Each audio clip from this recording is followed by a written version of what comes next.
Bonjour tout le monde, je suis Carole Dugal, formatrice et styliste d'ongles depuis près de 20 ans et je vous souhaite la bienvenue à notre rendez-vous Nail Art. En tant que styliste d'ongles, j'utilise deux techniques, soit le gel UV ou la résine et poudre. Mais ma technique chouchou à moi, c'est bien évidemment la résine et poudre. Pourquoi? C'est qu'elle répond tout simplement davantage aux besoins de la clientèle que j'ai développée au travers les 20 années de ma carrière. Ça n'a absolument rien à voir avec la tenue ou la durabilité de la technique. Quand vous maîtrisez bien une technique et que vous observez le protocole d'utilisation des produits, généralement, tout va très bien et tout tient très bien. C'est exactement la même chose lorsqu'on arrive en fantaisie. Si vous maîtrisez comme il faut votre méthode de travail, vous allez réussir à exécuter les fantaisies rapidement, facilement et avec brio. Trop souvent, on dit à tort et à travers que la technique de résine et poudre est une technique facile et que c'est une technique pour les débutants. Mais je vais rectifier le tir. Il n'en est absolument rien. Pourquoi? C'est que la technique de résine et poudre demande beaucoup de variantes dans l'utilisation des produits. Donc, il faut se connaître les produits qu'on utilise et savoir comment les appliquer. Aujourd'hui, dans le tutoriel, nous allons explorer une façon d'exécuter un dégradé. Mais sachez tout de suite qu'il y en existe plusieurs. Mais prenez note que la façon que nous allons exécuter le dégradé aujourd'hui ne s'applique pas à tous les dégradés que nous avons à faire dans la technique de résine et poudre. Il y a beaucoup de variantes qui fait qu'on change notre façon de travailler. Je ne vous en dis pas plus et je vous laisse découvrir le tutoriel d'aujourd'hui. Bon visionnement!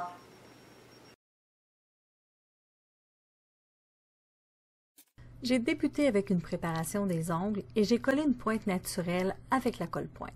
J'ai coupé celle-ci, ajusté et donné la forme et je suis maintenant prête pour ma première étape de la fantaisie. Pour débuter, vous devez appliquer sur toute la surface de l'ongle une couche de scellant déco. Lorsque son application sera terminée, faites le choix de deux poudres aux couleurs opposées. Moi ici, j'ai choisi un rouge et un rosé. Avec un pinceau un peu fluffy, je vais aller chercher de la poudre avec celui-ci et je vais venir tout simplement le taper pour saupoudrer au-dessus de mon scellant déco la poudre rose claire. Ainsi, elle s'accrochera parfaitement sur le scellant déco et je pourrai commencer mon dégradé. On y va, pas peur, on en met tant et aussi longtemps que le résultat n'est pas à notre goût. On va chercher de la couleur. Mais n'oubliez pas, entre les couleurs, vous devez essuyer votre pinceau. Ici, je fais exactement la même chose.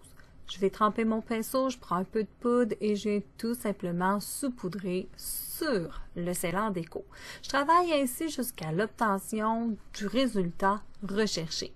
Cette façon de travailler créera tout naturellement le dégradé car des particules de couleur foncée et de couleur pâle se mélangeront ensemble au fur et à mesure que je saupoudre les couleurs. Vous avez bien vu que saupoudrer, ça met de la poudre partout. Donc, je prends le temps de nettoyer un peu le tour de l'ongle avant de venir appliquer une autre couche de scellant déco. Et lorsque j'aurai terminé avec celui-ci, je pourrai recommencer mes étapes de saupoudrage.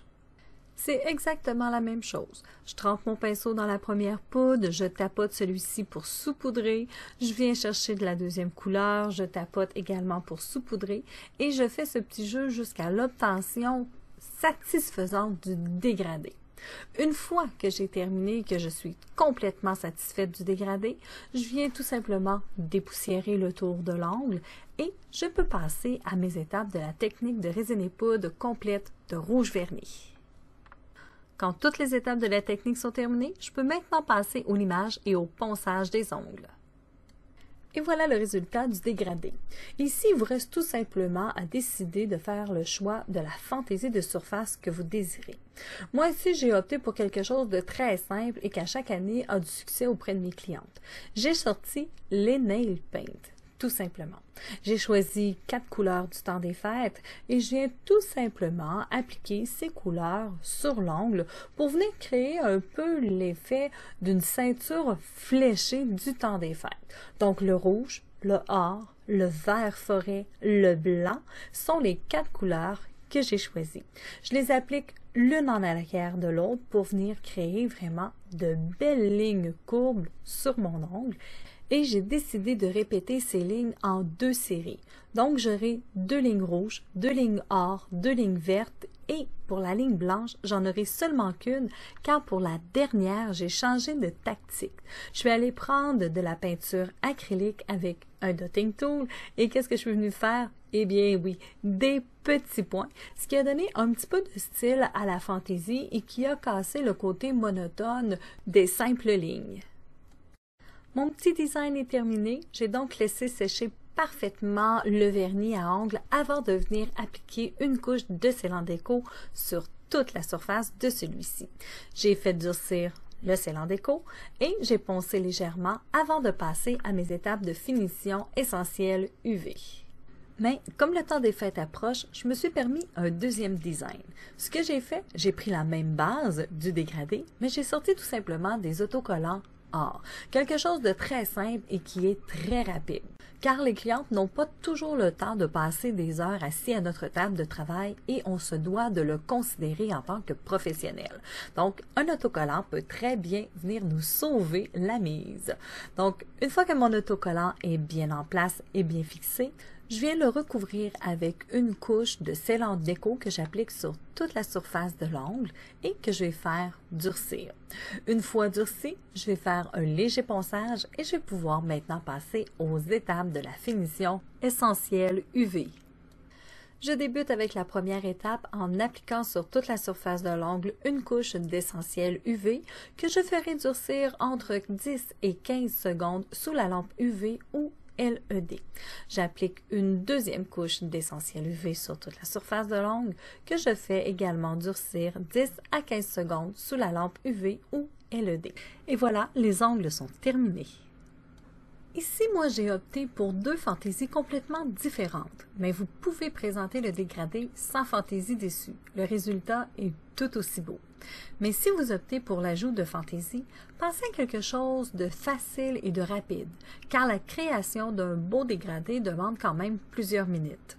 Alors, si vous désirez rester dans un temps de travail raisonnable, prévoyez une fantaisie finale simple et cela dès le départ. De toute façon, la vedette au final, c'est le dégradé. J'espère que le tutoriel d'aujourd'hui vous a plu et vous aidera désormais à venir exécuter quelques-uns des dégradés possibles dans la technique de résine et poudre. Avant d'aller plus loin, je tiens à le mentionner encore une fois. N'oubliez pas que dans la technique de résine et poudre, il existe plusieurs façons de venir exécuter un dégradé. Donc, il y a des facteurs qui vont déterminer la façon de travailler, tout simplement. Et si vous êtes comme moi et que vous aimez comprendre pourquoi vous utilisez une méthode au lieu d'une autre et pourquoi on utilise un produit au lieu d'un autre, je vous invite à visiter notre site web pour découvrir les formations en ligne et en classe que nous avons à vous offrir. Et si jamais vous ne découvrez pas la formation qui vous plairait, vous pouvez nous contacter directement en message privé sur notre page Facebook ou tout simplement en nous appelant et nous allons pouvoir discuter avec vous de vos besoins et de monter un cours privé spécialement pour vous, tout simplement. Et si vous avez aimé le tutoriel d'aujourd'hui, je vous invite à mettre un petit pouce en l'air, ça fait toujours plaisir. Vous pouvez également partager et pour toutes celles qui ne sont pas encore abonnées à la chaîne YouTube de Carole Nail Art, je vous invite à le faire ici, maintenant, sans attendre et cliquez tout simplement « Je m'abonne » sur le bouton prévu à cet effet. Sur cela, je vous souhaite une excellente journée et je vous dis à notre prochain tutoriel Nail Art. Au revoir tout le monde!